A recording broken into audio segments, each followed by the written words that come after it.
बेटी से रिश्ता। कहानी मयंक और विभा की है। मयंक एक अच्छी नौकरी करता था, लेकिन विभा की जाति का ना होने के कारण विभा के माता पिता शादी के लिए नहीं मानते हैं। पर जब दोनों अपनी मर्जी से शादी कर लेते हैं तो क्या है विभा, 6 साल हो गए हैं शादी को, लेकिन एक दिन नहीं गया कि तुम माँ पापा को याद कर परेशान नहीं होती। मैं कितनी कोशिश करता हूँ कि तुम सब भूल जाओ। कोई नहीं भूल पाता है मयंक। माँ पापा को कोई कैसे भूल सकता है। तभी सास का फोन आता है। मान लो विभा से बात कर लो, आज उसे अपनी माँ की बहुत याद आ रही है। बेटा विभा, मैं आ जाऊं? हम दोनों चलेंगे तेरे माँ पापा के पास। बोलो। ना माँ जी, वो आप लोगों को कुछ बोलेंगे तो मुझे और भी बुरा लगेगा। आखिर आप भी मेरी माँ ही तो हैं। अरे सुन लेंगे ना यार, कोई बात नहीं, बोलेंगे ही ना। चलो माँ, मैं फोन रख रहा हूँ। वो क्या है ना, आज विभा को लेकर डॉक्टर के पास जाना है। बहुत दिनों से इसके सर पर लगातार दर्द हो रहा है। अरे हाँ हाँ, ले जा बेटा, सर दर्द को हल्के में नहीं लेना चाहिए। वैसे भी ना बहू सोचती बहुत है। मयंक माँ का फोन रख देता है और दोनों कार से अस्पताल जाते हैं। लेकिन जैसे ही वो लोग अस्पताल जाते हैं, विभा को स्ट्रेचर में नर्स उसकी माँ को लेकर जा रही दिखती है।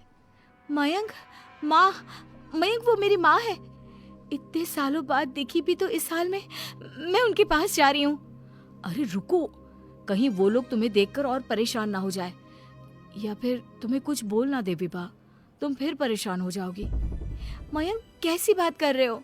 वो माँ है मेरी। विभा पास खड़े अपने चाचा चाची से बात करने की कोशिश करती है, लेकिन वाह, तेरे जैसी बेटी जिसकी हो वो तो मर ही जाए तो अच्छा है। वैसे पार्क में पैर फिसला है तेरी माँ का, रीढ़ की हड्डी टूटी है। रिद्धि को चाची की बात का बिल्कुल बुरा नहीं लगता। शायद वो सुन ही नहीं रही थी कि चाची क्या कह रही थी। वो सीधे माँ के कमरे में जाती है। कौन है आप?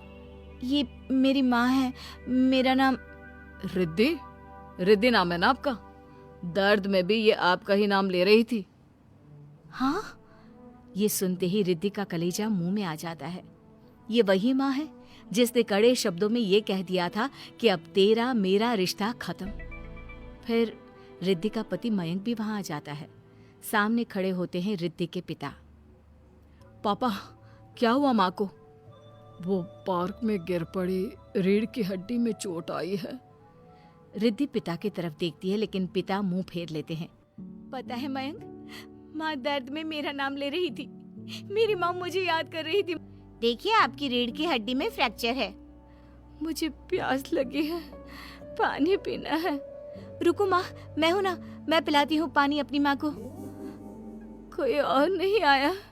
तेरे चाची चाचा आए थे माँ, पर शायद मुझे देखकर चले गए। जाने दे, इस वक्त भी पुरानी रंजिश देख रहे हैं।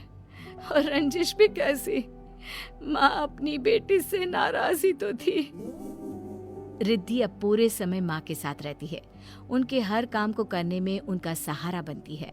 फिर एक रोज, आज आपको चलने की कोशिश करनी थी, लेकिन हमारे फिजियो के डॉक्टर नहीं आए जो आपको पकड़ कर चलाते, तो फिर आज। डॉक्टर साहब, मैं हूं ना, मैं माँ को चलने में मदद करूंगी। रिद्धि माँ को चलाती फिराती, उनके खाने पीने का ख्याल